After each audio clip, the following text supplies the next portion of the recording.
Ramesh. I'm doing my final year BE. So my question is, why many Muslims are not following the zakat? They have clearly mentioned, now only I came to know about zakat and everything in this exhibition. So many of them are not following the zakat. So what is the main reason behind it? So if they follow it, there won't be any poor people of Muslim who are ready to go for the interest and in the loans. So they can really avoid it if they do the zakat, those who have the wealth. So I want, with your speech, make them to do the zakat. Thank you, sir. Brother asked the question that why don't all the Muslims pay zakat? You have to ask them, not me. Alhamdulillah, I do pay my zakat. Alhamdulillah, Allah has blessed me, has given hidayah to me, and I do pay my zakat. But I do agree with you, brother. What you're saying is right. Many, I haven't gone and done a survey, but I do agree with you. Many Muslims don't pay zakat. And Allah subhanahu wa ta'ala says in the Quran, in Surah Anfal, chapter number 8, verse number 28, Allah says, your wealth and your children are a test for you. This wealth is a test for you. People say that wo garib insan hai, poor admi. Allah tests different people in different ways. Though garib admi, that poor man, in zakat he gets 100 out of 100, he has to pay no zakat. We think, arey garib admi hai. But actually in zakat, in the subject of zakat, he gets 100 marks. 100 out of 100. Why? He doesn't have to pay zakat. Zakat only has to be paid by those people who have the saving of more than the nisab level, more than 85 grams of gold. He or she should give 2.5% of their excess wealth in charity every year. Now many people, most of the Muslims, alhamdulillah, pay zakat. But they don't pay what they have to pay.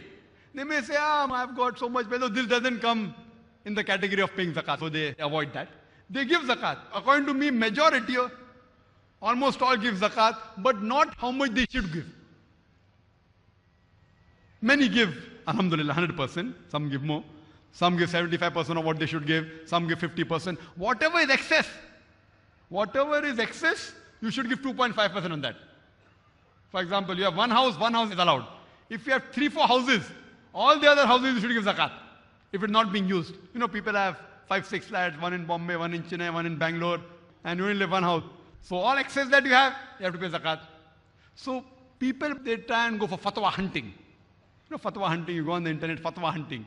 Oh, by iske upar zakat ne, uspe zakat ne. So try and find a scholar who will say zakat is not valid on this. The criteria for zakat, brother, is given in Surah Tawbah, chapter number 9, verse number 60, where Allah says that zakat should be given to 8 categories. Should be given to 8 categories. The fuqaras, to the poor, to the masakin, to the needy, to the mu'allafutu al-qulub, those whose hearts are coming towards Islam, to amilun, those engaged in collection of zakat, to the gharimun, those who are debtors, to the riqab, those who are in bondage of slavery. 6. Number 7, to ibn sabil, the wayfarers, and the last category, fi sabilillah, in the way of Allah subhanahu wa ta'ala. It's the duty of every rich Muslim who has a saving of more than nisab should give zakat. In short, I would like to end my answer. Zakat means to purify. It means to grow. So if you purify your wealth, inshallah, you're securing your wealth, it will grow more.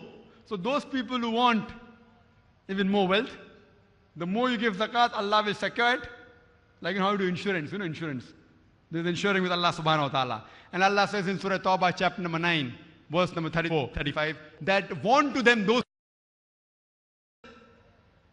hold gold and do not spend it in the way of Allah subhanahu wa ta'ala. Give them a warning that on the day of judgment, they'll be branded with the gold. In hellfire, that gold will be taken and be branded with it on your forehead, on your back, and on your flank. And say, this is the gold you hoarded, have a taste of it. So if you think you're going to hoard gold, Allah gives a warning in Surah Tawbah chapter 9, that on the day of judgment, the gold you have hoarded and kept with you, Allah will take that gold and in the hellfire will make it hot and brand you with that gold on your forehead, on your back, and on your flank. Hope that answers the question.